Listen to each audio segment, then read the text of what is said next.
Hello snowboarders of the internet. I'm your host Avran LeFeber, and in this video we'll be reviewing the Bataleon Disaster. This board features Bataleon's low camber with jib 3BT and sidekick technology in the tip and the tail.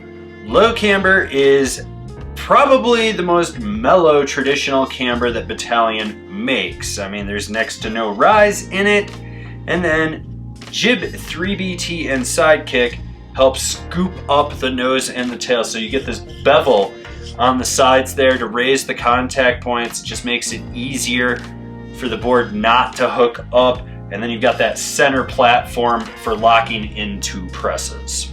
This board is available in 7 sizes: 144, 148, 151, 153 wide, 154, 156 wide, and 157.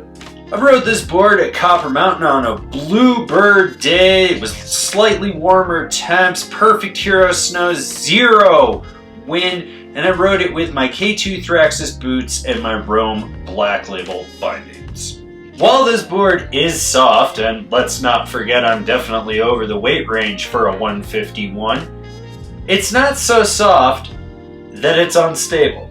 What you get is softer tips, obviously. Then it stiffens up through the midsection with a fair amount of torsional flex. The overall flex on it is below middle of the road, but somewhere above fully limp noodle. What's nice about this board is that it will plow through that softer snow and not send any vibrations back underfoot, causing your knees and ankles to hate you. It's actually surprisingly stable. You can pop off anything with ease with this board. The camber profile on this board is very mellow. After all, it's probably the lowest amount of camber in the whole Bataleon line, so it gives it a skate-like snap to it. But when you do pop, you get a little more boost than you think you're gonna get from it. This is a board that you can really pop with if you want to. And when it comes to jumps, this board is fully at home popping off the lip of anything. Hit a transition, boost a little further or higher than you thought. Hit a jump, boost a little further than you thought. Hit a roller, boost a little further. Run over a fat little skier kid and use them as a launch ramp. You're going further than you thought, which is great because you got to outrun their parents because now they want to kill you because you ran over their fat little skier kid that shouldn't have been in the park. Doesn't really matter. This board has snap and it's solid. It's one of those boards that it actually sucks up a transition when you land really deep in it, and it's stable. I mean, I'd say that this thing's probably at home max on like a 30-35 foot jump for sure. Stuff that I'm too old to hit these days. But it's stable. Like, riding the Peace Park with this thing was a blast. It boosted off every lip with ease, and if I hit a roller and wanted to launch it, I could. Alright, so you got jib 3BT and sidekick that spoons the nose out. And it's a softer flexing board with a very mellow camber. Of course it's going to butter.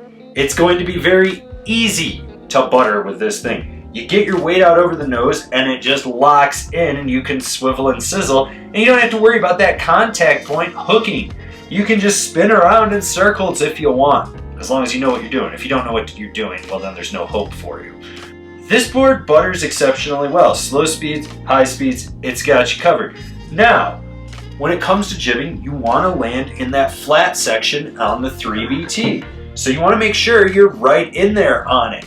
That way, you're going to be able to press and it's going to hold. It's one of those boards that has snap and pop out of a press. So if you're tail pressing, nose pressing, you're going to feel it lock in. When you hit the end, you're going to get that little added snap from it.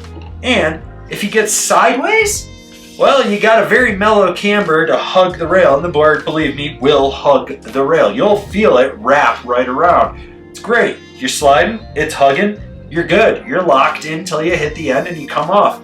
If you're one of those people like me that occasionally comes off early, it works too. You're not going to be hung in there till you die, so you got that going for you. So when it comes to carving with this board, it actually drives really well and it holds an edge okay for what it is. I mean, some people might think it would be a little loose, but this board actually held an okay edge. It was solid in the mini pipe and it was solid out on the runs.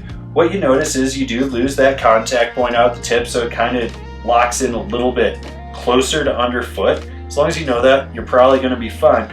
This is a board that I wouldn't go Eurocarve with all day, every day, but if you need to just do a Eurocarve to like impress someone for some reason, it's got you covered. Or if you're just doing like a limbo contest and you got a Eurocarve under it, you'll be fine. Short, quick turns, long drawn out carves, it's solid. You can feel it just lock in, hold, and just transition smoothly. It's got a quick transition because of that 3BT. You'll notice that it's a little quicker than a perfectly flat board, but overall, it gets the job done. So who's this board for? It's for the park guy that wants a slightly softer, well-balanced park board. Someone that's hitting jumps, hitting transitions.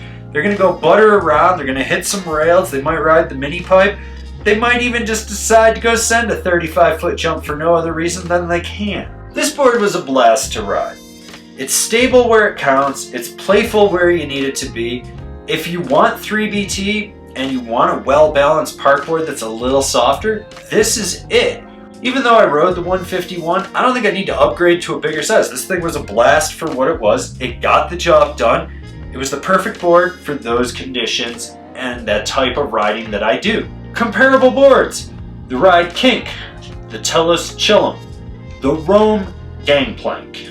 This has been my review of the Bataleon Disaster. Do you agree? Do you disagree? Do you own one? Are you gonna buy one? Leave me a comment down below. Let's have a conversation about this snowboard. If you're new here, remember to subscribe, click the bell, get those notifications. That way you're not missing any of the videos we got coming out for all you snowboarders of the internet. And if you'd really like to support us and you just want to see us grow out what we're doing over here, swing on over to Angry Snowboarder VIP. I could tell you more here, but I got a video over there that explains it so much better. As always, I've been your host, Avran LeFeber, and I'll see you in another video.